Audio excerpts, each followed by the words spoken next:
बिस्मिल्लाहिर्रहमानिर्रहीम। अस्सलाम वालेकुम। फोर्थ ईयर आज हम स्टार्ट करने वाले हैं human respiratory system. Human respiratory system को हम एज अ मॉडल स्टडी करते हैं क्योंकि तकरीबन तमाम मैमल्स के अंदर यही सिस्टम परसिस्ट करता है। इसमें पहला पोर्शन जो है that is air conducting portion.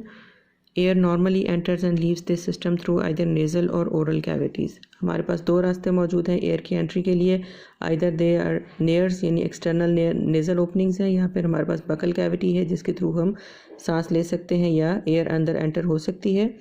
From these cavities air moves into the pharynx which is common area for both the respiratory and digestive tracts.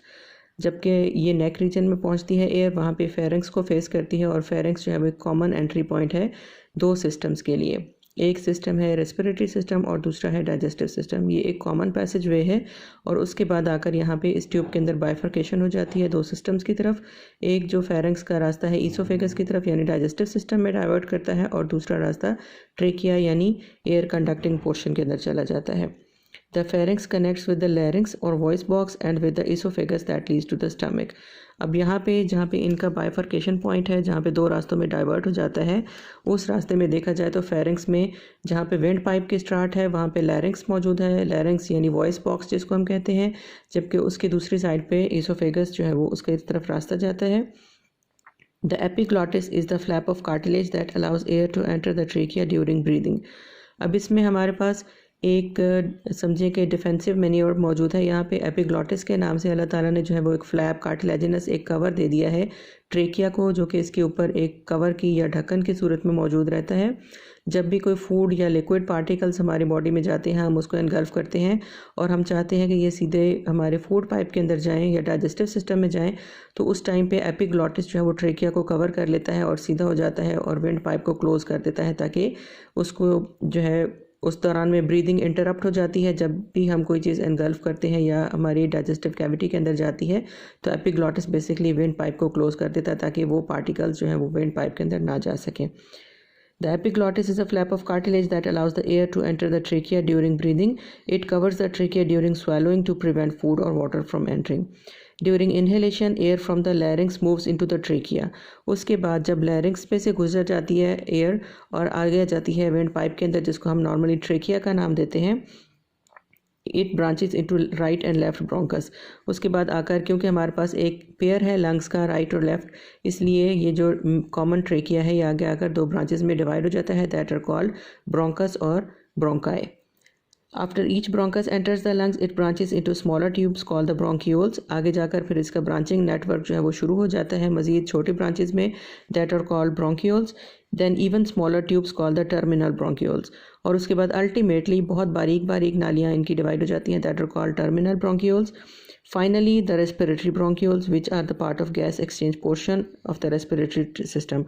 Even आगे जाकर मज़ीद बारीक जो है वो उनके नालियों के अंदर डिवाइड हो जाते हैं ये टर्मिनल ब्रोंक्यूल्स, जिनको हम फिर आगे रेस्पिरेटरी ब्रोंक्यूल्स का नाम देते हैं। ये रेस्पिरेटरी ब्रोंक्यूल्स जो हैं आगे जाकर कुछ सैक्स या बबल्स के साथ जाकर कम्युनिकेट करते हैं, जिनको हम बेसिकली एल्वेलाई कहते हैं। और एल्वेलाई या ये जो रेस्पिरेटरी ब्रोंक्यूल्स हैं ये अल्टीमेटली यूनिट है हमारे पास गैस एक्सचेंज का, और ये इस तरह से जो एल्वेलाई का स्ट्रक्चर है ये कवर्ड होता है पल्मोनरी और बेसिकली आर्टरीज और वेन से, या हम कह सकते हैं कैपिलरी नेटवर्क उसके इर्द गिर्द सराउंड करता है उसको, ताकि एफिशिएंटली गैसेस को एक्सचेंज किया जा सके। अब इसको हम बेसिकली ये वाला जो पोर्शन है जो कि माइक्रोस्कोपिक लेवल पे आ जाता है, इसको हम गैस एक्सचेंज पोर्शन कहते हैं simply. Small tubes called the alveolar ducts connect the respiratory bronchioles to the grape like outpouchings called the alveoli. हमारे पास ये जो terminal bronchioles ultimately respiratory bronchioles हैं, ये आगे जाकर छोटी छोटी सैक्स जिनको हम एल्वेलाई कह रहे हैं उनके साथ जाकर मिल जाते हैं। The alveoli cluster to form an alveolar sac. फिर ये जो छोटे छोटे एल्वेलाई हैं कंबाइन होकर एक छोटा सा गुच्छा बना देते हैं, जिनको हम एल्वेलर सैक का नाम दे रहे हैं। Surrounding the alveolar many capillaries. इसके बाद इन्हीं हम एल्वेलाई के बाहर देखते हैं कि एक कैपिलरीज का एक नेटवर्क जो है वो वसी मौजूद है। Passive diffusion. Alveoli are the functional units of the lungs. Passive diffusion, driven by the partial pressure gradients, moves oxygen from the alveoli into the blood and moves carbon dioxide from the blood into the alveoli. तो basically ये हमारे पास जो unit है जिसको हम gas exchange unit का नाम दे रहे हैं, ये वो सिस्टम है जिसमें जो एल्वुलाई के अंदर गैसेस आई हैं इस सारे विंड पाइप के थ्रू ट्रैवल करती हुई इन एल्वुलर सैक्स तक पहुंची हैं, इनको ब्लड की कैपिलरीज के हवाले कर दिया जाता है और ब्लड कैपिलरीज के अंदर जो कार्बन डाइऑक्साइड है वो इन एल्वुलाई में चली जाती है और उनको दोबारा से एक्सहेल आउट कर दिया जाता है कार्बन डाइऑक्साइड को बाहर। Collectively the alveoli provide a large surface area for the gas exchange. इसके बाद अगर हम इसको खोल के देखें इन छोटे छोटे बबल्स को, जो कि सिर्फ हम एक यूनिट देख रहे हैं और हमारे लंग्स इन जैसे बहुत सारे यूनिट से भरे हुए हैं, तो अगर हम इनको देखें और इनको रिमूव करें और इनको एक सिंगल लेयर के अंदर बिछाएं तो तकरीबन एक टेनिस कोर्ट जितनी लंबाई जितनी ये एल्वुलर सैक्स जो है वो ओपन होकर हमें उतनी सरफेस एरिया प्रोवाइड कर सकते हैं। नेक्स्ट हमारा पोर्शन है दैट इज़ वेंटिलेशन। वेंटिलेशन से पहले हम एक फ्लो शीट देख लेते हैं। इस फिगर में बेसिकली सारा पाथवे बताया गया है कि कहाँ कहाँ पे ऑक्सीजन जो है वो अपने पार्शियल प्रेशर की वजह से और कार्बन डाइऑक्साइड अपने पार्शियल प्रेशर की वजह से जो पैसिव डिफ्यूजन उनके हो जाते हैं मुख्तलिफ लेवल्स के ऊपर। यहाँ से हम स्टार्ट करते हैं। हमारे पास जो हार्ट है उसके अंदर लेफ़्ट एट्रियम में लंग्स से आया हुआ ऑक्सीजनेटेड ब्लड मौजूद है। जब ये वेंट्रिकल कॉन्ट्रैक्ट करता है तो ये जो ऑक्सीजन रिच ब्लड है ये सिस्टेमिक फ़्लो के अंदर यानी सिस्टेमिक आर्टरीज़ के अंदर चला जाता है और यहाँ पे हम सिंपली देख सकते हैं कि ये पूरी बॉडी को जब सप्लाई करता है उस वक्त इसकी कंडीशन क्या है। ये ब्लड ट्रैवल करता हुआ जब सेल के पास जाता है तो ऑक्सीजन उनको शिफ्ट कर देता है, जबकि कार्बन डाइऑक्साइड वहाँ से रिसीव कर लेता है। यही सिस्टेमिक सर्कुलेशन में जाने वाला ब्लड, इसके पास ऑक्सीजन का पार्शियल प्रेशर जो है वो पहले ज़्यादा था, जब ये लंग्स में से निकला था दैट वाज 100 और कार्बन डाइऑक्साइड का प्रेशर था इसके पास 40। ये जब हार्ट में से गुजर कर पूरी बॉडी को फ्लो करने के बाद वहाँ से जब वेन्स में आया है तो वीनस सिस्टम में हम देख सकते हैं कि ऑक्सीजन का पार्शियल प्रेशर 100 से रिड्यूस होकर 40 हो गया है। यानी हाँ, ऑक्सीजन तकरीबन जो है वो ज़्यादातर डिलीवर हो चुकी है बॉडी के सेल्स को, उसका जो ग्रेडियंट है वो कम हो चुका है, जबकि कार्बन डाइऑक्साइड जिसका 40 था पार्शियल प्रेशर वो हमारे पास जब सेल्स में से सारे में कम्युनिकेट करने के बाद रिसीव किया जाता है दैट बिकम्स 46, यानी 6% कार्बन डाइऑक्साइड ज़्यादा ऐड हो चुकी है इस ब्लड के अंदर।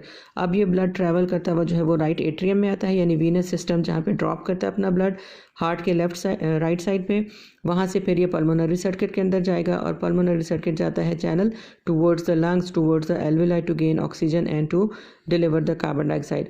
वहाँ पे ये ऑक्सीजन और कार्बन डाइऑक्साइड इसी ब्लड के साथ पहुँचती हैं एल्वुलाई के अंदर और वहाँ पे एल्वुलाई में क्योंकि बाहर से काफ़ी ज़्यादा ऑक्सीजन एंटर हुई है बॉडी के अंदर, उसका पार्शियल प्रेशर मौजूद है 105 पे, जबकि कार्बन डाइऑक्साइड का 40 है। अब यहाँ पे जो है वो गैसेस का एक्सचेंज हो जाता है, इन एरोज़ के ज़रिए से बता दिया गया है। हमारे पास फिर ऑक्सीजन जो है उसका लेवल जो है वो 40 से बढ़कर 100 हो जाता है जब इसमें से गुजर कर पास करता है ये ब्लड, और जबकि कार्बन डाइऑक्साइड यहाँ पे डिलीवर कर दी जाती है एक्सहेलेशन के लिए और इसका प्रेशर जो है वो रिड्यूस हो जाता है और 40 तक रह जाता है। तो ये हमारे पास टोटल चैनल है जिसमें हम देख सकते हैं कि सिस्टेमिक सर्कुलेशन और पल्मोनरी सर्कुलेशन में क्या क्या उनके साथ हिसाब किताब होता है गैसेस का और उनके प्रेशर ग्रेडियंट्स की वजह से। नेक्स्ट हम आ जाते हैं वेंटिलेशन मैकेनिज़म्स के ऊपर। वेंटिलेशन से मुराद ये है कि बहुत सारा तरीक़ाकार जिसके ज़रिए से ऑक्सीजन और कार्बन डाइऑक्साइड को एक्सचेंज किया जाता है बॉडीज़ में, और कौन से ऐसे फिज़िकल फीचर्स हैं जो उनको हेल्प आउट करते हैं हमारे अंदर लंग्स को सारी गैसेस को अकोमोडेट करने के लिए। Breathing, also called the pulmonary ventilation, has two phases. One phase is called inhalation. Inhalation का मतलब है intake of the air, and exhalation the outflow of air. These air movements result from the rhythmic increases and decreases in the thoracic cavity volume. तो basically हमारे अंदर जो inhalation और exhalation के processes हैं वो हमारी chest cavity के साइज़ बढ़ने और उसके साइज़ के कम होने की वजह से ये दोनों processes की occurrence होती है। जब हमारी chest cavity मुख्तलिफ तरीक़ों से साइज़ में बढ़ती है, lungs को space मिलती है और lungs के अंदर नेगेटिव प्रेशर के ज़रिए से एयर को सक कर लिया जाता है। और दूसरी तरफ हम देख रहे हैं कि मुख्तलिफ़ तरीक़ों से जब चेस्ट कैविटी का साइज़ रिड्यूस किया जाता है थोरेसिक कैविटी का मुख्तलिफ साइड से, यानी इंटरकॉस्टल मसल्स भी और नीचे से डायफ्राम भी जब उसको रिड्यूस कर देते हैं तो यहाँ पर एक प्रेशर क्रिएट होता है जिसकी वजह से एयर को पुश कर दिया जाता है लंग्स में से, क्योंकि इसके ऊपर स्ट्रेस आता है मुख्तलिफ तरफ से। तो इसी मैकेनिज़्म को हम अब देखने वाले हैं। Changes in the thoracic volume leads to the reversal in the pressure of gradients because between the lungs and the atmosphere. Gases in the respiratory system follow these gradients. The mechanisms of inhalation operate in the following way. उसको step wise हम देखते हैं कि कौन कौन सी ऐसी चीज़ें हैं जो कि चेस्ट कैविटी का साइज़ बढ़ाती हैं ड्यूरिंग इनहेलेशन, और वो कौन से फैक्टर्स हैं जो कि रिड्यूस कर देते हैं चेस्ट कैविटी के साइज़ को during exhalation. Several sets of muscles, the main ones being the diaphragm and the intercostal muscles, contract. अब जो हमें ये दरमियान में एक पिंक कलर में एरिया दिखाई दे रहा है, बेसिकली दीज आर मसल्स। ये हमारे थोरेसिक कैविटी के अंदर मौजूद मसल्स हैं जो कि रिब्स को कवर करते हैं, रिब्स के साथ अटैच्ड है, उनको हम इंटरकॉस्टल मसल्स का नाम देते हैं। और थोरेसिक कैविटी के नीचे एक मस्कुलर प्लेट है, दैट इज़ कॉल्ड डायाफ्राम। इन दोनों की मूवमेंट की वजह से, यानी इंटरकॉस्टल मसल्स की कॉन्ट्रैक्शन रिलैक्सेशन और डायाफ्राम की कॉन्ट्रैक्शन रिलैक्सेशन की वजह से जो थोरेसिक कैविटी है उसके साइजेस इंक्रीज और डिक्रीज होते हैं। The intercostal muscles stretch from rib to rib, and when they contract, they pull the ribs together, enlarging the thoracic cavity. जब ये intercostal muscles आपस में contract करते हैं तो rib cage आपस में, हड्डियाँ आपस में अट्रैक्ट होती हैं या जुड़ती हैं, उसकी वजह से एक स्पेस क्रिएट होती है और चेस्ट कैविटी को इंक्रीज होने का मौका मिलता है। The thoracic cavity further enlarges when the diaphragm contracts and flattens.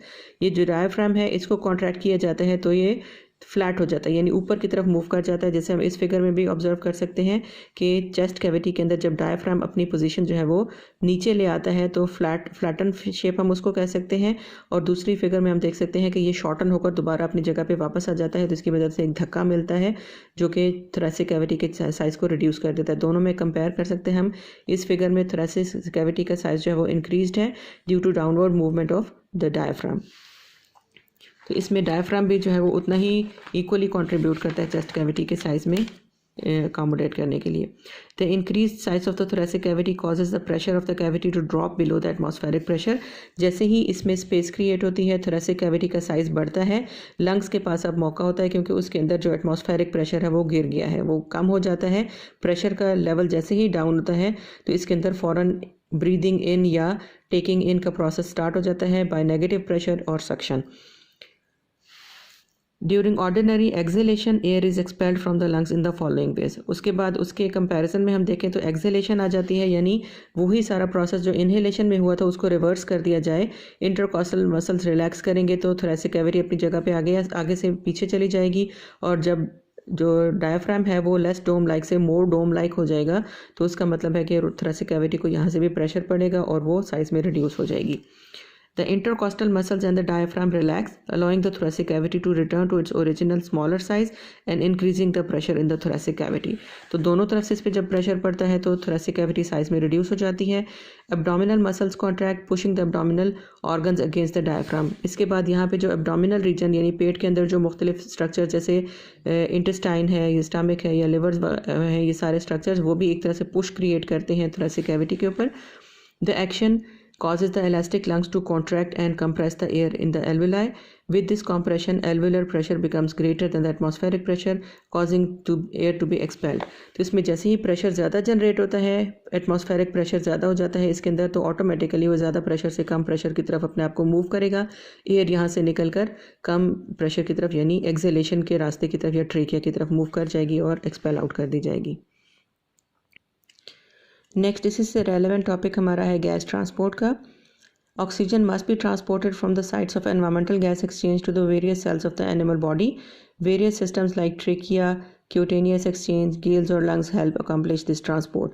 यानी हमारे पास बेसिक मकसद जो होता है अल्टीमेटली हमारी बॉडी के अंदर जितनी भी ट्रांसफॉर्मेशंस हैं, जितनी भी मॉडिफिकेशंस हैं, वो इसी काम के लिए हैं इस सिस्टम में कि अल्टीमेटली ऑक्सीजन जो हमने एनवायरनमेंट से ली है उसको किसी तरीके से हम अपने हर सेल तक पहुंचा दें। उसमें मुख्तलिफ तरीके इख्तियार किए जाते हैं, फ्राम इनवर्टिब्रेट्स टू वर्टिब्रेट्स। मुख्तलिफ एनिमल्स हैं जिसमें ट्रेकिया काम करते हैं, क्यूटेनियस रेस्पिरेशन या गिल्स या लंग्स, ये सारी की सारी चीज़ें इसी मकसद के लिए डेवलप्ड है कि अल्टीमेटली बॉडी के अंदर गैसेस जो हैं वो जो ज़रूरी हैं रेस्पिरेशन के लिए वो पहुंच जाएं। As the animals became larger and acquired higher metabolic rates, simple diffusion became increasingly inadequate as the means of delivering oxygen to the tissues. अब जैसे जैसे हम देखते हैं कि मल्टी सेलुलैरिटी इवॉल्व हुई है और एनिमल्स का साइज़ इंक्रीज़ करता गया है बॉडी का, तो उसमें सिंपल डिफ्यूजन जो है वो नाकाफ़ी था। उसकी मदद से सिर्फ हम गैसेस को एक्सचेंज नहीं करवा सकते थे। Consequently, in most animals with high metabolic rates and tissues more than a few millimeters from the respiratory surfaces, a specialized circulatory system circulates the body fluids to aid in the internal distribution of oxygen.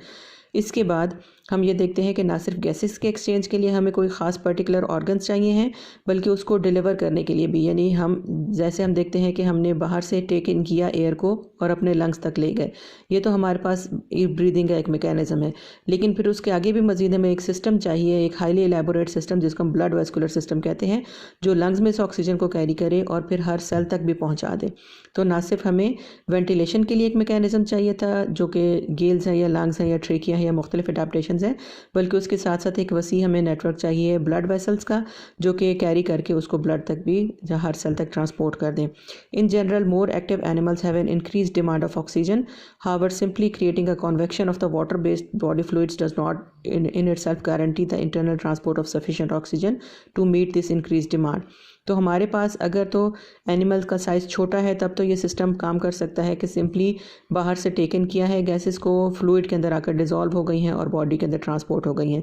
लेकिन अगर फ़र्ज़ करें कि body जो है वो active है, highly metabolic activities उसके अंदर चल रही हैं, जैसे मैमल्स हैं या बर्ड्स हैं या मुख्तलिफ वर्टिब्रेट्स हैं, उनके अंदर ये सारी चीज़ें जो है वो नाकाफ़ी हो जाती हैं, क्योंकि उनका साइज़ भी बड़ा है, उनका डिस्टेंस भी ज़्यादा है from the air convection sites to the cells. तो उसमें इस चीज़ को कवर करने के लिए अल्लाह ताला ने ज़्यादा मॉडिफिकेशंस दे दी हैं। रेस्पिरेटरी पिगमेंट्स, यानी हमारे पास बेसिकली वो सारी चीज़ें जो वहाँ तक छोटे साइज़ की वजह से काफ़ी थी, अब हमारे पास एक्टिवली जो एनिमल मौजूद हैं उनके अंदर ये चीज़ें इनएडिक्वेट हैं। Thus fluid bound respiratory pigment specialised for reversibly binding the large quantities of oxygen evolve in most phyla. तो इस मकसद के लिए अल्लाह ताला ने क्या दे दिया, एनिमल्स को कुछ ऐसे रेस्पिरेटरी पिगमेंट्स दे दिए हैं जो कि जिनकी वजह से जो है सिर्फ उसके अंदर सॉल्युबल फॉर्म में ट्रैवल करना जो है वो उसको अडेप्ट नहीं किया गया, बल्कि उसकी बजाय अल्लाह ताला ने उस फ्लूइड के अंदर यानी ब्लड के अंदर या लिम्फ के अंदर जो है कुछ रेस्पिरेटरी पिगमेंट्स दे दिए हैं ताकि ऑक्सीजन और कार्बन डाइऑक्साइड उनके साथ बाइंड करके ट्रैवल कर सके उस मीडियम में और एफिशिएंटली उनके ट्रांसपोर्ट की जा सके। Respiratory pigments help the various transport systems satisfy the increased oxygen demand. In addition to oxygen transport, respiratory pigments may also function in short-term oxygen storage. तो इसमें हमारे पास मुख्तलिफ हम यहाँ पे पिगमेंट्स को स्टडी करने वाले हैं जो कि इनवर्टिब्रेट से लेकर वर्टिब्रेट्स तक मौजूद हैं मुख्तलिफ एनिमल्स के अंदर, और ये बेसिकली ऑक्सीजन और कार्बन डाइऑक्साइड को अपने साथ बाइंड करके ट्रैवल करते हैं इन द ब्लड और haemolymph. Respiratory pigments are organic compounds that have either metallic copper or iron that binds oxygen। तो इसमें जो रेस्पिरेटरी पिगमेंट्स बार बार हम जिसका जिक्र कर रहे हैं, ये मुख्तलिफ तरह के मॉलिक्यूल्स हैं, मुख्तलिफ कंपाउंड्स हैं जिनके अंदर बेसिक जो एलिमेंट है that will be either copper और आयरन, ये इनका सेंट्रल एटम होगा। दीज पिगमेंट्स में be in solution with in the blood और बॉडी फ्लूइड्स और दे में be in specific blood cells. अब मुख्तलिफ तरीके से ये मौजूद हो सकते हैं। कुछ एनिमल्स ऐसे हैं जिनके अंदर ये रेस्पिरेटरी पिगमेंट्स सिंपली ब्लड के अंदर मौजूद हैं और कुछ के अंदर ये ब्लड सेल्स के अंदर जैसे हमारे रेड ब्लड सेल्स हैं उनके अंदर कन्फाइंड हुए हैं। In general, the pigments respond to high oxygen concentration by combining with oxygen and to low oxygen concentration by releasing oxygen। इनका एक मैकेनिज्म भी अल्लाह ताला ने इनको दे दिया है।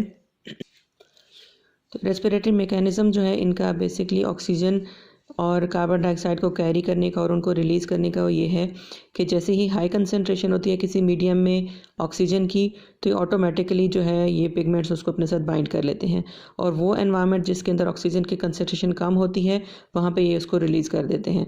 तो सिंपल ये भी चीज़ एक इस मैकेनिज़्म में एक फ़ायदामंद है कि वो एरिया, जैसे हम लंग्स की एग्जांपल लेते हैं, लंग्स के अंदर ऑक्सीजन का लेवल ज़्यादा है तो ऑटोमेटिकली ये जो हीमोग्लोबिन या मुख्तलिफ जो पिगमेंट्स हैं वहाँ पर ऑक्सीजन को अपने साथ बाइंड कर लेंगे, और वो एनवायरनमेंट जहाँ पे ऑक्सीजन लो है, सपोज़ हमारे सेल्स हैं जिनके पास ऑक्सीजन की ज़रूरत है और ऑक्सीजन वहाँ पे कमी है, तो फ़ौरन वहाँ पे जब पहुँचेंगे ये पिगमेंट्स उस ऑक्सीजन को अपने साथ से रिलीज़ कर देंगे।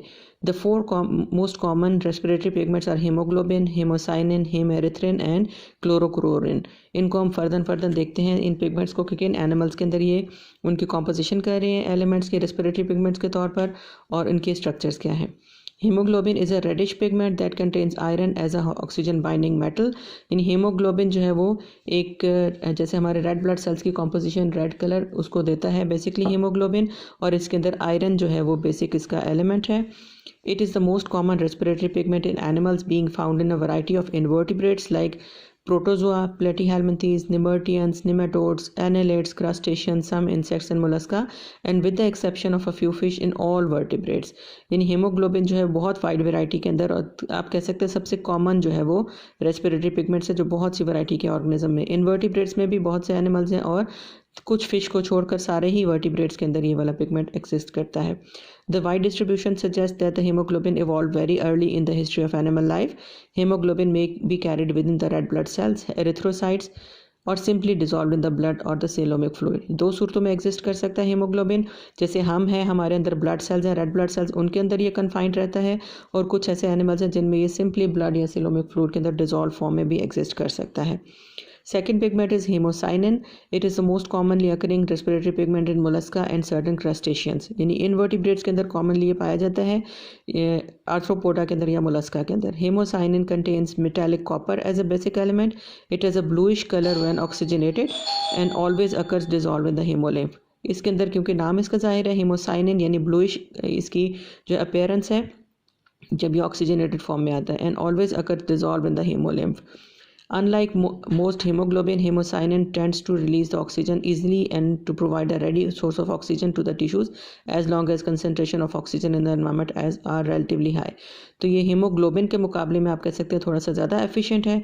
ये जल्दी से ही ऑक्सीजन को बाइंड भी कर सकता है और उसको रिलीज भी कर सकता है when is needed. Third pigment is hemerythrin. It contains iron and is pink when oxygenated. It is in nucleated cells rather than free in the body fluids or hemolymph. Siphunculans, priapulids, a few brachiopods and some polychaetes have hemerythrin. मुख्तलिफ जो invertebrates हैं उनके अंदर ये भी pigment exist करता है। इसके अंदर बेसिकली ऐसे सेल्स में जो कि न्यूक्लिएटेड सेल्स होते हैं ब्लड के अंदर या हेमोलिम्फ के अंदर, उनके अंदर ये कॉन्स्टिट्यूट करता है उसका as a respiratory pigment. Fourth one is chlorochlorine. It also contains iron but is green when associated with low oxygen concentration and bright red when associated with high oxygen concentrations.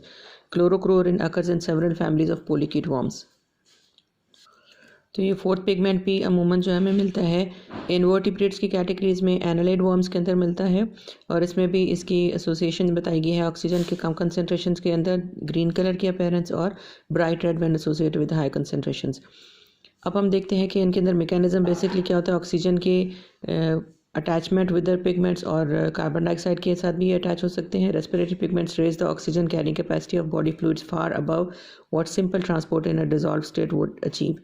यानी हमारे पास एक simple, अगर ये respiratory pigments ना होते तो blood के अंदर या हीमोलिम्फ के अंदर इतनी कैपेबिलिटी नहीं थी कि वो इतना एफिशिएंटली ऑक्सीजन को अपने साथ बाइंड कर सके। इस कैपेबिलिटी को बहुत ज़्यादा बढ़ा दिया है इन रेस्पिरेटरी पिगमेंट्स ने। Similarly, carbon dioxide concentration in animal body fluids and in sea water as well are much higher than would be expected strictly on the basis of its solubility.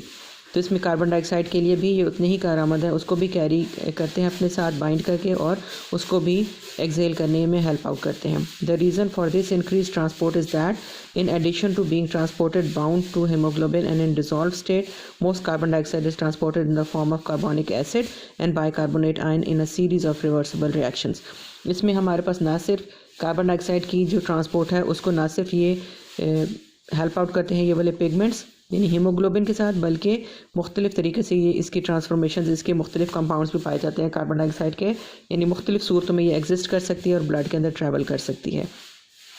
एक reversible equation के ज़रिए से हमें बताया गया है कि carbon dioxide plus water it is converted into carbonic acid and it can either be converted into bicarbonate ions. ये सारे रिवर्सिबल रिएक्शंस हैं जिसमें कार्बन डाइऑक्साइड को देखा गया है कि 3 फॉर्म में एग्जिस्ट कर सकती है, कार्बन डाइऑक्साइड की फॉर्म में भी, कार्बोनिक एसिड की फॉर्म में भी और बाइकार्बोनेट आयंस की फॉर्म में भी। ये सारे इंटर कन्वर्टेबल हैं और ये ज़रूरत के मुताबिक जो है इनकी ट्रांसफॉर्मेशन होती रहती हैं in any environment. Thus, tying up carbon dioxide in other forms lowers the concentration in solution, thereby raising the overall carrying capacity of the body fluid such as blood. तो इसमें यह है कि कार्बन डाइऑक्साइड को मुख्तलिफ forms के अंदर जो है उसमें कन्वर्ट किया जा सकता है और इस तरह से ब्लड के अंदर या सोल्यूशन के अंदर उसकी कंसिस्टेंसी जो है इन फ्री फॉर्म जो है वो कम कर दी जाती है और इस तरह से जो कैरिंग कैपेसिटी है ब्लड की वो बढ़ जाती है ऑक्सीजन के लिए। From an evolutionary perspective, the occurrence of respiratory pigments among various taxa has no phylogenetic explanation.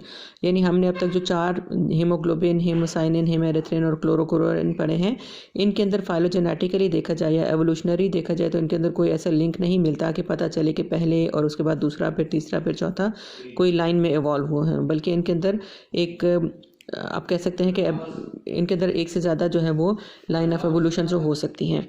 Their sporadic distribution suggests that some of the pigments may have evolved more than once through parallel evolution. Interestingly, respiratory pigments are rare in successful insects. The general absence of respiratory pigments among most insects reflects the fact that most insects do not use the blood as a medium for gas transport, but employ extensive tracheal systems to carry gases directly to the tissues. इन इसमें हम देखते हैं कि example के कुछ insects ऐसे हैं जो कि बहुत एक्टिव हैं और एक्टिविटी के लिए तो हम देख रहे हैं कि बार बार के उसको फैसिलिटेट करते हैं ये वाले सारे पिगमेंट्स। अब इंसेक्ट्स के अंदर जो है वो ऑब्ज़र्व किया गया कि ये पिगमेंट्स एग्जिस्ट नहीं करते, तो उसकी वजह ये बयान की गई कि बेसिकली वो ब्लड को ही as a medium of gas transport use नहीं करते, बल्कि ट्रेकियल सिस्टम के थ्रू जो है वो गैसेस को एफिशिएंटली ट्रांसपोर्ट कर लेते हैं। In those insects without well developed trachea, oxygen is simply carried in solution in the haemolymph. आखिर में चैप्टर को वाइंड अप करते हुए हम देख लेते हैं how deep diving marine mammals adapt to oxygen poor environments. Deep diving marine animals such as the sperm whale have evolved several mechanisms for remaining submerged for up to 1 hour. Diving animals वो हैं जिनके अंदर हम basically ये देखते हैं कि हम वो मैमल्स या लंग्स के थ्रू रेस्पायर करने वाले हैं, और उनमें ये है कि बहुत देर तक वो समंदर के अंदर या पानी के अंदर सबमर्ज्ड फॉर्म में कैसे रह लेते हैं ऑक्सीजन के बगैर। Deep diving marine animals such as sperm whale have evolved several mechanisms for remaining submerged for up to 1 hour. Most have a large number of red blood cells per millimeter of blood, large quantities of the oxygen binding pigment myoglobin in their muscles, and hemoglobin that releases oxygen much more easily than other mammalian hemoglobin. तो तीन तो इनमें से feature यहीं बता दिए गए हैं। सबसे पहला फ़ीचर ये है कि इनके अंदर रेड ब्लड सेल्स की तादाद ही ज़्यादा है। जितने रेड ब्लड सेल्स ज़्यादा होंगे मीन्स कि हीमोग्लोबिन का लेवल उतना ज़्यादा है और ऑक्सीजन कैरिंग कैपेसिटी ही उतनी ज़्यादा है उनके ब्लड सेल्स के अंदर। सेकेंडली ये है कि उनके अंदर ऑक्सीजन बाइंडिंग जो मायोग्लोबिन पिगमेंट है उनके मसल्स के अंदर वो भी बहुत ज़्यादा एग्जिस्ट करता है, अपने साथ ऑक्सीजन को बाइंड करके और स्टोर करने की कैपेबिलिटी रखता है। फिर उसके बाद तीसरी बात यह है कि हीमोग्लोबिन जो है वो जल्दी से जल्दी ऑक्सीजन रिलीज़ कर देती है जब भी सेल्स को उसकी ज़रूरत पड़ती है। The diving reflex is an evolutionary adaptation in those mammals that dive. For example, whales downward in the sea. In this reflex, blood is shunted away from most regions of the body during a dive and diverted mainly to the heart, brain and skeletal muscles. अब पहली strategy ये animals क्या करते हैं कि जब भी ये डाइविंग पोजीशन में जाते हैं या पानी के अंदर सबमर्ज फॉर्म में चले जाते हैं, उस वक्त जाहिर बात है ये सांस नहीं ले सकते, उस वक्त उनको कुछ ऐसा तरीका इख्तियार करना पड़ता है कि उनका सर्वाइवल जो है वो आसान रहे। तो उसमें बेसिकली बॉडी के सारे रीजन्स को ऑक्सीजन की सप्लाई नहीं की जाती, बल्कि मेन जो वाइटल ऑर्गन्स हैं जो कि ज़िंदगी के लिए ज़रूरी हैं, that are heart, brain and skeletal muscles, सिर्फ उनको ऑक्सीजन की सप्लाई जो है वो जारी रखी जाती है। Also the skeletal muscles can incur the oxygen debit, they can continue to contract even after the oxygen is depleted. उसमें भी स्केलेटल मसल्स भी इसके साथ कॉम्प्रोमाइज़ करते हैं कि वो भी ऑक्सीजन के बगैर जो है वो कॉन्ट्रैक्ट करते रहने की सलाहियत रखते हैं या वो भी कोशिश करते हैं कि इसको अकोमोडेट करते रहें अगर ऑक्सीजन की कमी भी है। The ATP energy for contraction comes from glycolysis, which forms the lactic acid that accumulates in the tissues. अब उसमें होता क्या है कि ऑक्सीजन के बगैर जब ये एक्टिविटी चलती है तो इनके अंदर जो है वो ग्लाइकोलिसिस, यानी हमारे पास जो पहला प्रोसेस है सेलुलर जो ब्रेक डाउन है ग्लूकोज का, उसके अंदर ग्लाइकोलिसिस को वो फॉलो करते हैं, फिर वो फर्मेंटेशन की तरफ चले जाते हैं क्योंकि ऑक्सीजन नहीं है तो सेलुलर रेस्पिरेशन नहीं हो सकती है या ऑक्सीजन फॉस्फोरिलेशन जो है वो नहीं हो सकती। तो सिंपली ये है कि ग्लाइकोलिसिस के बाद वो फर्मेंटेशन के थ्रू लैक्टिक एसिड प्रोड्यूस करते रहते हैं। When the whale surfaces it quickly exhales its moist oxygen poor air which condenses to form the spout.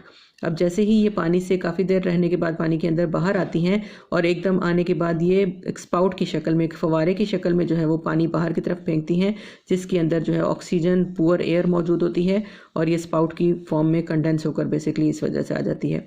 A large amount of carbon dioxide is blown of in the spout and oxygen quickly combines with the haemoglobin passing through the lungs. तो इसमें यह है कि जितनी थोड़ी देर के लिए वो बाहर आती है पानी से, फ़ौरन उसमें अकोमोडेट करती है कि कार्बन डाइऑक्साइड को एक स्पाउट के फॉर्म में रिलीज़ कर देती है और ऑक्सीजन को जल्दी से टेकअप करती है। The second part of diving reflex is the slowing of heart rate, that is called bradycardia.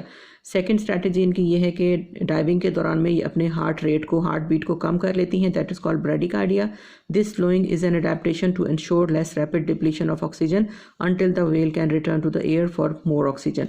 तो ये भी एक स्ट्रैटेजी है कि जितनी ज़्यादा वो अपने हार्ट रेट को कम कर लेगी उतना ही ज़्यादा जो ऑक्सीजन जो वो आहिस्ता आहिस्ता मुख्तलिफ बॉडी के रीजन्स में ट्रैवल करेगी और उसकी अकोमोडेशन हो जाएगी जब तक कि वो बाहर नहीं आती ऑक्सीजन कैरी करने के लिए।